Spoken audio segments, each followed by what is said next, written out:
dhugaa rabbii ani hin amanne jechuudha. Durbisa akkana garaa jabaatti jedhee yaadee hin beeku. Birrii 100 guutuu akkuma isin akaawuntii kana irratti agartan suudii fidee jennaan dhagantee. Maalo shamarran sheer godhaa wal biraan gahaa.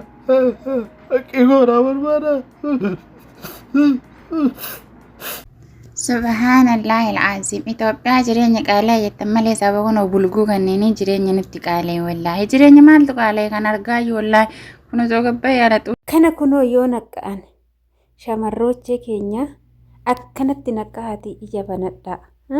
Agayoomitiif dhiiraa jilbiifattu, agayoomitiif dhiirri siin boochisa, isinis dhiira boochisaa mirgaan gala. Mirgaan galuu reef dhufte kunoo dhugaan sin jedha. Ishee tana doon arge godhee tana dhungada dhugaan sinitti hima akkatti ishiin dasna gootee dhugaa. Dhiirri boo'u arguu caala maaltu nama gammachiisa. Ergaan miidiyaa kana fayyadamuu eegalee shamarma bu'aa nyaatamee birrii haganaa na nyaatee maallaqa haganaa irratti ergee tanan na kaadee akkasumas qaama garsaalaa waraabinaan jedhee qaama koo irratti ergee maallaqa waggaa 2 na nyaate ittiin na sodaachisee kan jedhu waa'ee shamarraniiti malee waa'ee dhiiraa dhageenyee hin beeknu jechuudha. Har'a garuu isheen beektuun isheen hubattuun tuni mirgaan nu galte jechuudha. Kunoo dhiirrillee boo'u eegaleera baga gammaddan. Egaa shama harka fuune kabajamtootaaf daawwattoota hordoftoota keenya nageenyi koo bakkaa fi lafa jirtan isiniif haa baay'atu. Anis obboleettiin keessan bakkaa fi lafa jirutti waaqayyoof galannaa qabu nagaa fayyaa kootidha. Egaa guyyaa har'aa viidiyoo 2 wal cinaatti qabee fidee dhufe.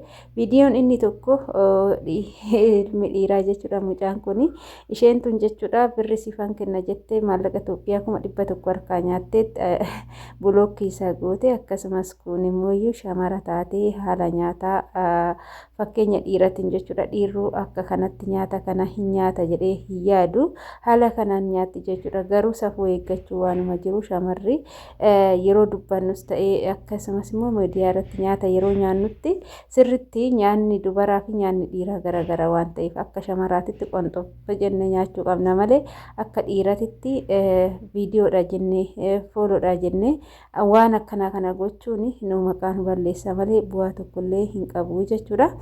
Egaa hordoftoota kiyyaa viidiyoo gara jalqabaatitti yeroo isin erge jechuudha. Gizee tokko bilxinna sammuu fidachuunis nama barbaachisa. Yeroo ammaa kana gam miidiyaa fayyadamuu eegalee miidiyaa kanarra ergan fayyadamuu eegalee yeroo hundumaa kan miidiyaa kanarratti argu kan nyaatame jedhee boo'u kan maallaqa ofii nyaatamu kan jaalatee kaaddamu baay'inaan kan mul'atu shamarran jechuudha. Shamarran jechuun asumarraa biyya keechan warroonni yeroo dheeraadhaaf biyyarraa baatanii biyya keechan irraa fagaattanii jirtanii mee ilaalaa dhugaa rabbi biyyi keenya haala kanaan guddina sadarkaa tokkoffaarra yoo jiraattu dhugaa biyyoota arabaa jala dhufteersi jechuudha. Yoo rabbiin jedhe garuu bara wayi Itoophiyaan jijjiiramte biyya arabaa caaltee argamti natti fakkaata. Unas yachi ilaalu guddina ishii yoo ilaalu jechuudha. Garuu haala jireenya qaala'ee kanaadha malee biyya bareedduu qabnaa sinin jechumaafanii jechuudha itti gammada. Egaa sumarraan gara viidiyoochaatti yoonan sin deebise jechuudha. Namni kamiyyuu taanan namni kama hojjete dhiiras yoo ta'e dhiirris yoo nyaatame wanni tolu hin jiru. Dafqi nama kamiyyuu hin gammachiisu. Dhiiras ta'e shamaras ta'e namni dafqa namaa nyaate kan isaa fudhatee jalaa bada malee namni dafqa namaatiin bakka tokko ga'u kan bakka yaade ga'u hin jiru. Haa ta'uutii garuu yeroo baay'ee yeroo hundumaa jechuudha shamarri keessattuu shamarran biyya arabaa waggaa dheeraa hojjettee waggaa 5 hojjettee dhugaa dhiiratu harkaa nyaata osoo maatii ishiin taane maallaqni shamarri biyya arabaa maallaqa dhabdee miti dhugaan sinitti hima unkaan lafaa miti manaa miti makiinaa nama bituu dandeenyudha jechuudha nuti shamarran biyya arabaa jedhamu. Garuu maallaqni keenya eecharraan akka ba'u eenyutti akka erginu adda baafnee hin beeknu. Namu afaan nutti toleef maallaqa ergina nama afaan nutti toleef irratti maallaqa erguudha jechuudha. Asirraa yoo nan deebi'u egaa ka obboleessi keenya kun illee akka isaatitti ishii Saa'udiidhaan ga'ee booda harkaa ilmuu barbaade haga Saa'udii geechutti jedhee ta'e birri isaa baasee kenneefi ishiin illee mooyyuu tole jettee gaafa Saa'udii geechuu gaafa bakka garaa ishee geechuu dirgim gootee bulookkii isa gootee jechuudha.